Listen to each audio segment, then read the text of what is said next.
mà chúng một lần điệp trong chuyên bóng phòng chẳng đi bị trẻ tránh thì bọn ấy cứ bò xó này nó nghĩ thì tablet cứ bò hiện bê tông dẻo camera flip lắm môi camera đôi chia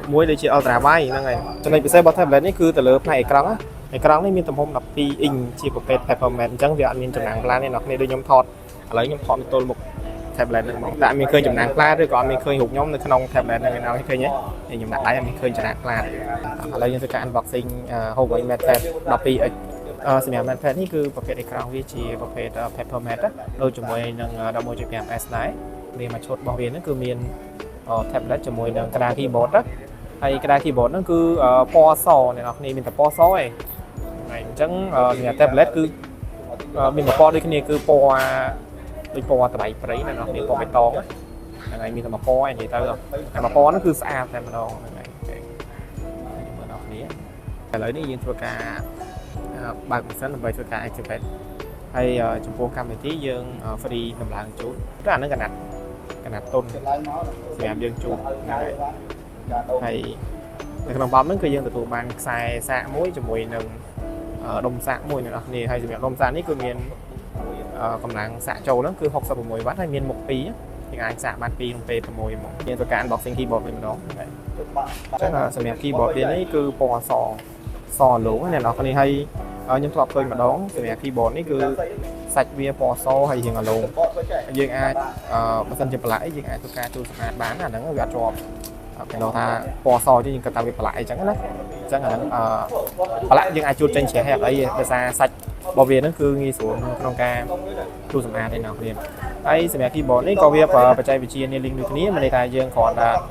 ដាក់វាមកគឺវាស្គាល់តែម្ដងអ្នកនរគ្នាអត់ចាំបាច់យើងភ្ជាប់ Bluetooth ឬក៏ធ្វើអីផ្សេងគឺដាក់មកស្គាល់ហ្មងនេះអ្នកនរគ្នាឃើញពេលដាក់មកវាលោតHuawei Magic keyboard ហ្នឹងតែម្ដងអញ្ចឹងយើងគ្រាន់តែចុច OK មក keyboard ហ្នឹងដល់អ្នកនរគ្នាពេលអ្នកនរគ្នាឥឡូវយើងធ្វើការ unboxing បិទម្ដងកំផែននេះគឺអ្នកនរគ្នាអាចប្រើបាន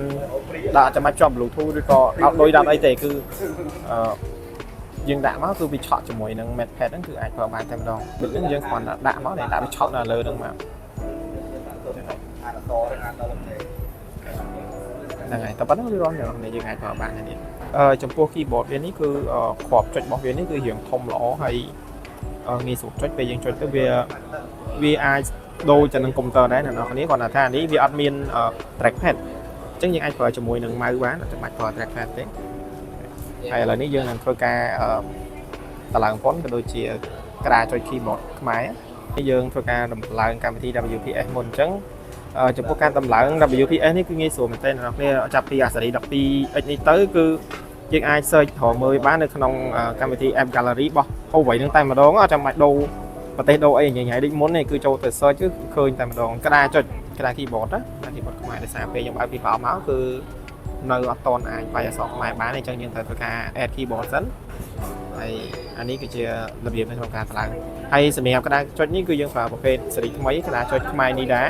អញ្ចឹងកន្លែងនេះបន្ទាប់ពីយើង add keyboard ហើយយើងត្រូវធ្វើការ install language ទៀតណាអ្នកនរយើងត្រូវតម្លើងភាសាខ្មែរទៀតអញ្ចឹងយើងគ្រាន់តែពលា file font